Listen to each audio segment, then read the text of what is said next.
Ni vedel otrok, da je mama noseča, on je rekel, veselim se bratca. To je nekaj povsem normalnega. Ja? In vsi otroci lahko vidijo stvari. Fajn je, da so starši odprti v takih situacijah, da se pogovarjajo z otrokom, ne da se prestrašijo, ker otrok to zazna. Ne? Pokrovitelj oddaje je založba Primus. Moja gostja je Neli Rep, karmična terapevtka. Neli, živijo. Živijo, Taja. Se bova tikali, ker se že toliko let poznava, da bova kar natur. Seveda. Natur. Neli, prišla si na povabilo z enim vpogledom v knjigo, o kateri bova govorili. To je knjiga Otroci se spominjajo nebes. Ti v svojih, tu so zapisane osupljive pripovedi otrok o času, preden so prišli na zemljo. In glede na to, da imaš vpoglede v prejšnja življenja, v duhovni svet, v energijsko bitje, bom rekla, oziroma v vse te sfere, ko si prebrala to knjigo, se ti je kaj zdelo neverjetno. Tega pa res otrok ne more videti. Ne, meni se ni, ampak verjetno zato, ker pač je to moja služba in meni je to normalno, ker sem tudi sama imela kot otrok te vpoglede oziroma sem se pogovarjala z mrtvimi ljudmi. A ne? In takoj, ko je šla, jaz sem jo takoj mogla imeti in sem jo prebrala v trenutku, celo. Meni je to nekaj najbolj naravenega. Za nekoga bo pa to lahko že znanstvena fantastika, ali pa rečejo dostikrat starši, da imajo otroci bujno domišljijo. Ja, ampak temu ni tako. Mogoče bi bilo fajn, da najprej razumemo eno stvar. Da to, kar mi smo, je inteligenca. In da je ta inteligenca zavestna popolnoma vsega. Torej ni omejena v času in prostoru. Zato se lahko vsi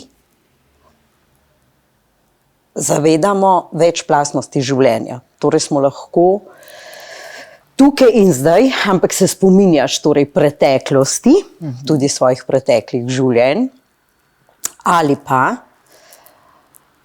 zaznavaš stvari, torej vnaprej, ali pa, tako kot opisujejo otroci noter v knjigi, ni vedel otrok, da je mama noseča, on je rekel, veselim se bratca. Se pravi? To se res velikokrat, da on že ve, da bo dobil bratca, čeprav sploh v bistvu še ni znano, da je mama noseča. Tu recimo je počrtano, vidim, da si intenzivno brala, recimo Maryna prvorojenka je umrla pred svojim prvim rojstnim dnevom. Mary je pogosto pela uspavanko, namenjeno prav njej, in ko je deklica nenadoma umrla, Mary te pesmi nikoli več ni zapela. Po 7 letih je dobila še eno deklico, ki je pri 4 začela peti omenjeno uspavanko. Mary je otrpnila in vprašala hčerko, od kod pozna pesmico. Otrokov odziv je bil, mami, nekoč si mi jo pela. Ja. To je to, ko dejansko nismo omejeni in vsi otroci, sploh otroci, imajo vpogled v ta duhovni svet. Oni še niso na nek način ločeni od tega duhovnega sveta, od kjer pravzaprav prihajamo, ne? Vsi.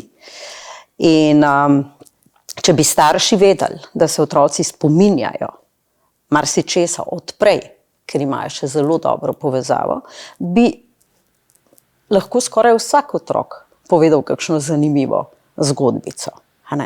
Danes se starši sicer že bolj zavedajo, so bolj zavestni, več se govori o tej duhovnosti in tako naprej. Tudi več je ene literature na to temo in potem so toliko bolj pozorni pri svojih otrocih. Ampak to ne pomeni, da so otroci nekaj posebnega, ker starši znajo z tega narediti pa tudi neko famoznost. Se pravi, to je nekaj povsem normalnega. In vsi otroci lahko vidijo stvari. Ni zdaj zato z nekim posebnim poslanstvom tukaj, recimo.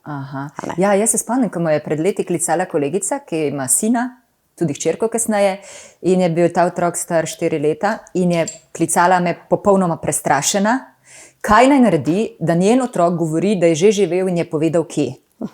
In je povedal nekaj informacij o tem in ona je zmrznila. Prestrašila se je, klicala mene, kaj naj naredi, a je to možno, a je z njo kaj narobe, ali je z njim kaj narobe.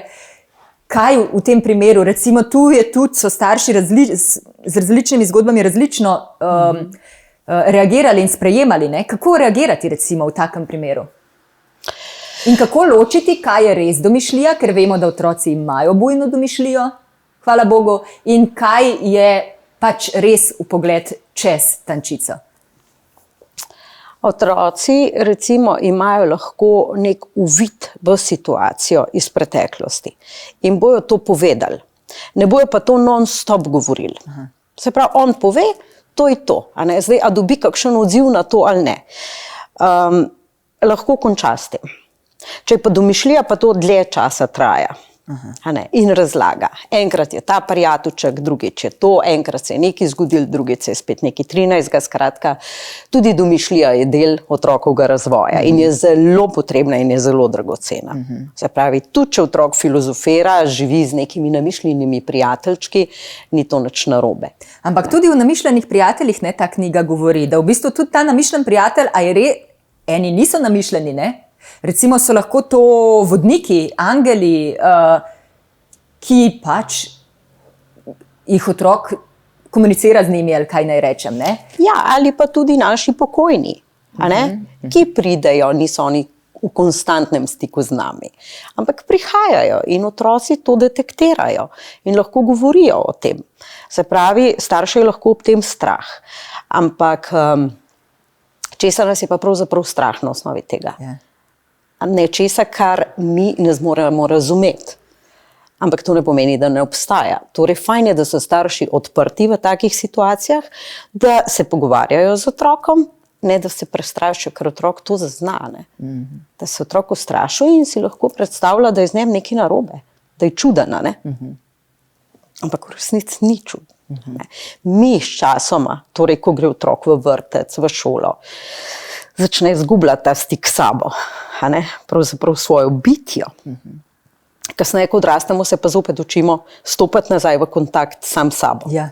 In nešteto tečajev, da bi bil toliko odprt, da bi odprl kanal, da bi prejemal informacije, ne? A ni to paradoks? Ja, je. Tako v bistvu je zelo pomembna reakcija staršev, ne? Oziroma spodbujanje tega, da je to dobrodošlo, da je to spoštovano, no? To, kar on čuti, vidi, zaznava. Je zelo pomembno, ja, da otrok nima tega občutka, da to, kar govori, ni pomembno, ampak da razvijamo pogovor. A res? Wow, me zanima, povej. Ja.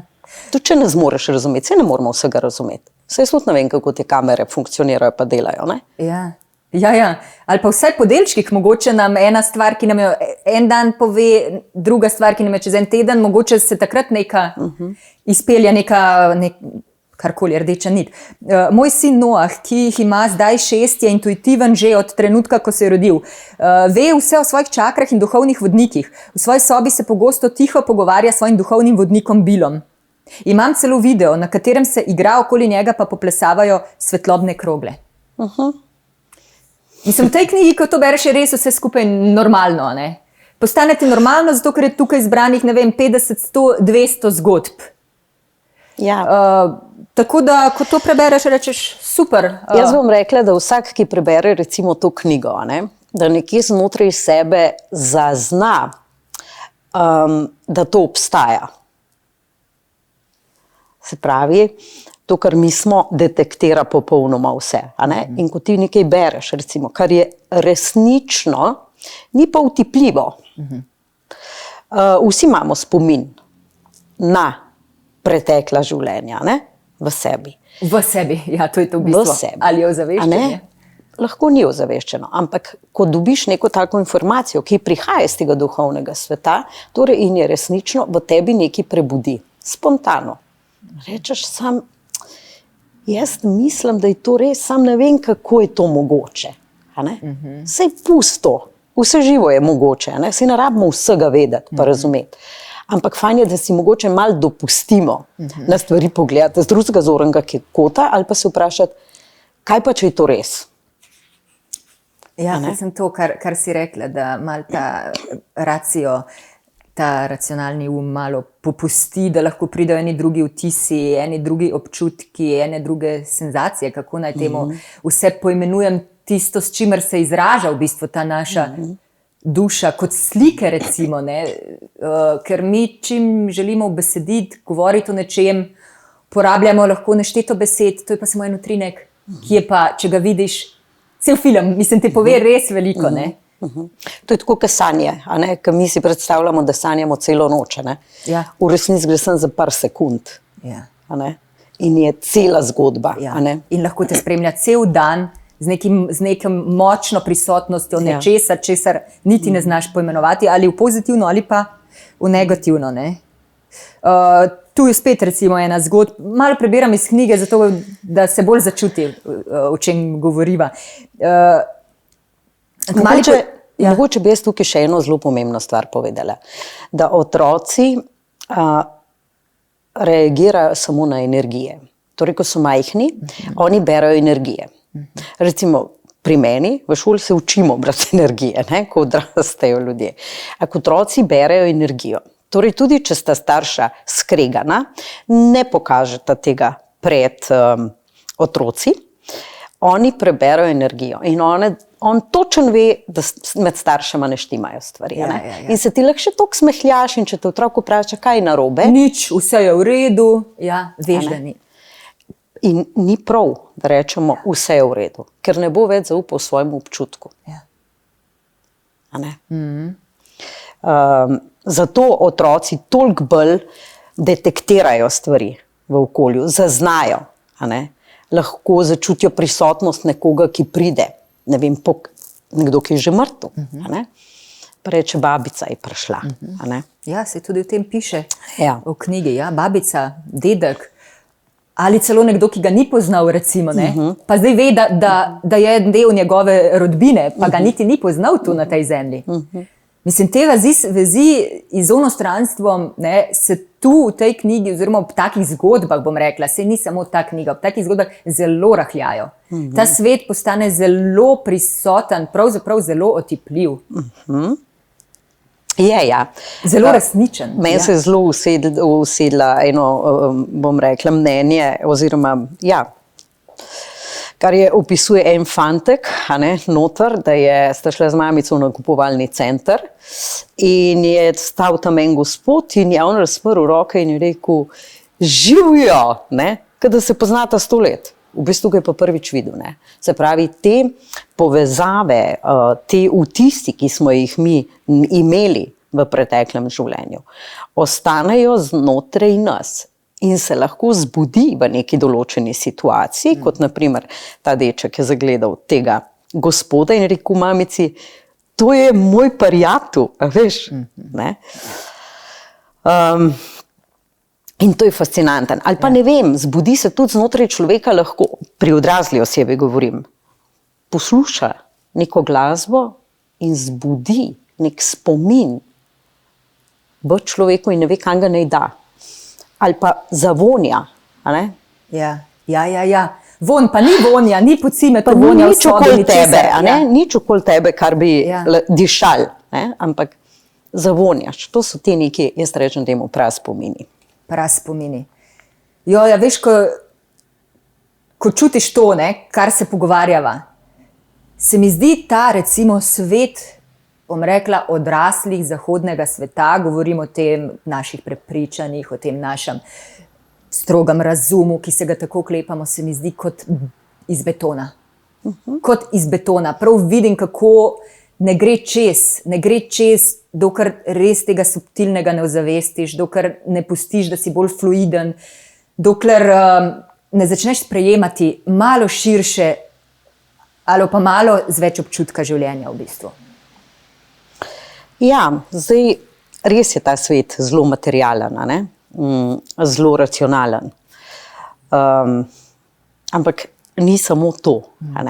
Torej, mi nismo samo to telo, ampak smo zavest, duša, življenje, če rečemo temu, inteligenca. Torej, nekaj znotraj nas prepoznava vse okoli, kar se dogaja. Torej, samega sebe ne more kontrolirati. To je tako, kot bi nož sam sebe lahko nabrusil. a ne. Ja, dobro. Pač to ne gre, ne? Ampak nekaj, ki je tukaj, ne? Torej to, kar pride iz tega nesnovnega sveta, tudi to je del mene. In to te vedno znova nagovarja, da prideš nazaj k sebi. A ne? Recimo, praktičen primer. Vse imamo v življenju. Ja? Imamo otroke, imamo dom, avto, psa, če rečemo ena taka klasična. Popolna družina. Popolna družina. Ja. Vse nam štima, služba, denarja je dovolj. Ampak tebi nekaj manjka. Ja. Ja. Zelo pogosto se to zgodi. Jaz temu rečem, ti manjkaš. Ja. Tebe ni. Ti si povsod, sam ne pri sebi. Ne detektiramo se več, ne? Ker sta torej, ki se ga tudi poudarja, a ne, odkar vstopiš v vrtec, v šolo, a ne, se je treba učiti, moraš nekaj vedeti, a ne, potem moraš nekdo pustiti, pa so ti titule, ne, kdo sem. To te pravzaprav vse pelje stran od sebe. In potem se ti rodi otrok in ti začne govoriti take zgodbe in se v tvojem življenju pokaže priložnost za preobrazbo, za nove vsebine. Če ne prej, pa takrat marsikakšen otrok marsikaj nauči svoje starše. Ne? Ravno s tem, da je takšen, kot je. Pravzaprav. Še brez titul in vsega. Neli, še neka vsebina te zgodbe je bila zelo zanimiva. Vsi otroci govorijo, da so si izbrali mamico. Mami, saj sem te gledal, od gor sem te gledal, gledala sem te. Videla sem ti, kako si bila prijazna, veselila sem se, da pridem k tebi, ker si bila tako prijazna, videla sem, da mi bo lepo ob tebi. Ja. Otroci, oziroma vsi mi, Ja. Si sami izberemo svoje starše. Torej, starše, ki bojo idealni za tisto izkušnjo, ki jo jaz potrebujem. A ne? Ne zbiramo si sam res idealnih staršev, da bi rekli, da nam je bilo vsem lepo, a ne, ko smo bili otroci. Ali pa da jim je še zdaj vsem otrokom lepo. Ni, ne? Ampak tukaj smo z nekim razlogom, torej, da se nekaj učimo. Torej, starši, od otrok, zdaj to že dopuščamo, ne? Da se lahko celo od otroka učiš, da nisi samo ti tista stroga avtoriteta, ki mora otrok slediti tebi, ker ti že veš, kaj je za njega dobro. Jaz rečem, ne vem, če je to čist res. Jaz mislim, da marsikdo zase ne ve, kaj je za njega dobro. Ja, se v tem primeru najbrž res ne moreš za drugega vedeti, ne? Če niti zase ne veš. Ne moraš najprej sebe spoznati, potem boš pa lahko razumel drugega. A ne? Neli, In tukaj nam otroci pomagajo. Ja. In to je najbolj pomembno, torej, da nas celo zberejo iz nebes in da je to za nas darilo. Ja. A ne? Izmed toliko milijonov, recimo, ljudi, si ta otrok oziroma ta duša zbere ravno tebe. A ne? Da ga vodiš čez življenje, spodbujaš, usmerjaš, seveda kdaj tudi omejuješ, a ne? Frustriraš in vse ostalo, to je življenje. Saj so tudi zgodbe, da je videl, mama, s tabo mi ne bo lahko, ampak pridem.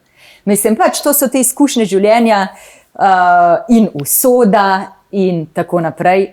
Neli, mislim, da sva kar en okus pustili po tej knjigi. Hvala ti, da si pomagala k temu prepoznavanju pomena duhovnega sveta. Veselje mi je. In da si vzela čas za to knjigo. To je bila Neli Rep, karmična terapevtka, s katero smo govorili o knjigi Otroci se spominjajo nebes.